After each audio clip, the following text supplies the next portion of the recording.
আমরা আনসার সদস্য, mother of the best. ওই আমরা এই আনসারের ভিত দাবি হচ্ছে জাতীয়করণ।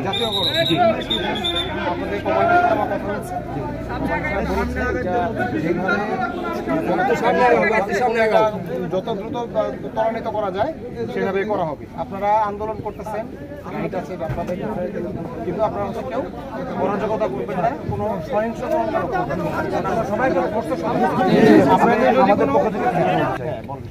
আমি আমাদের যে বৈষম্যের শিকার হয়ে আসছি সাধারণ আনসার, আমাদের সেই বৈষম্য থেকে মুক্তি পাওয়ার জন্য সারা দেশের সকল সাধারণ আনসার আমরা এক দফা এক দাবির জন্য আমরা কর্মসূচি দিচ্ছি, কর্মবিরতি দিচ্ছি।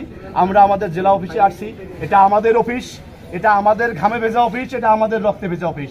এই অফিসে পাতাও আমরা ছিড়ব না, কিন্তু আমাদের অধিকার সরকারের কাছ থেকে আদায় করার জন্য আমরা এই অফিসের সামনে শান্তিপূর্ণ সমাবেশ করব। বাধা বরদাস্ত করব না।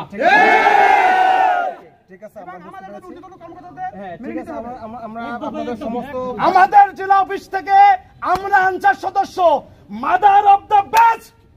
ওই আমরা এই আনসারের ভিত 1948 সালে আনসার গঠন হওয়ার পরে আনসারের ভিত আমরা। ঠিক আছে, আমাকে বলতে দেন। আমরা এই অফিসের একটা পাতাও নষ্ট করব না।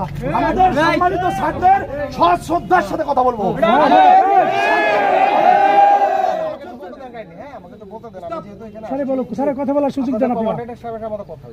এখন দাবি দেওয়া যেগুলো আছে বা আপনার যেটা ডিমান্ড বা আপনার অধিকার যেটা আপনি চাচ্ছেন সেটা অবশ্যই সেটা আপনাদের ঊর্ধ্বতন কর্মকর্তা বা কর্তৃপক্ষকে জানানো হয়েছে। সেটা হ্যাঁ, আপনারা হচ্ছে হলো চিঠিপত্রের মাধ্যমে, আমরা পত্রের মাধ্যমে আমার শেষ করে অভিযোগপত্রগুলো দেন। দেওয়ার পরে যে কোনো জিনিসের জন্য একটা ভালো, যদি ভালো বা মন্দ যেটাই হোক, এটার জন্য একটু ধৈর্য ধরতে হবে। আমরা সবাই ফোর্সের মানুষ, তাই না? আমরা যেভাবে দেশটাকে মানে ভালোবাসি, আমার মনে হয় এইভাবে সবাই যদি ভালোবাসে তাহলে আমরা বাংলাদেশকে আগায় নিয়ে যেতে পারবো। সেক্ষেত্রে আমাদের কি কোনো সুযোগ আছে যে আমরা কোনো রকম ভাঙচুর বা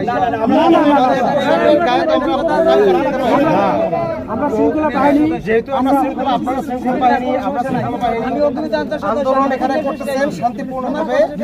আপনাদের দাবি দেওয়াটা পেশ করেন। আপনাদের ঊর্ধ্বতন কর্তৃপক্ষের কাছে তাদের সাথে আমাদের কথা হয়েছে, প্রশাসনের সাথে কথা হয়েছে। আপনারা হচ্ছে যেভাবে আপনারা চাচ্ছেন সেটাকে আপনাদের মূল্যায়ন করা হবে এবং যত দ্রুত সম্ভব সেটা আপনাদের ঊর্ধ্বতন কর্তৃপক্ষের মাধ্যমে সেটা বাস্তবায়ন করার চেষ্টা করা হবে। ঠিক আছে?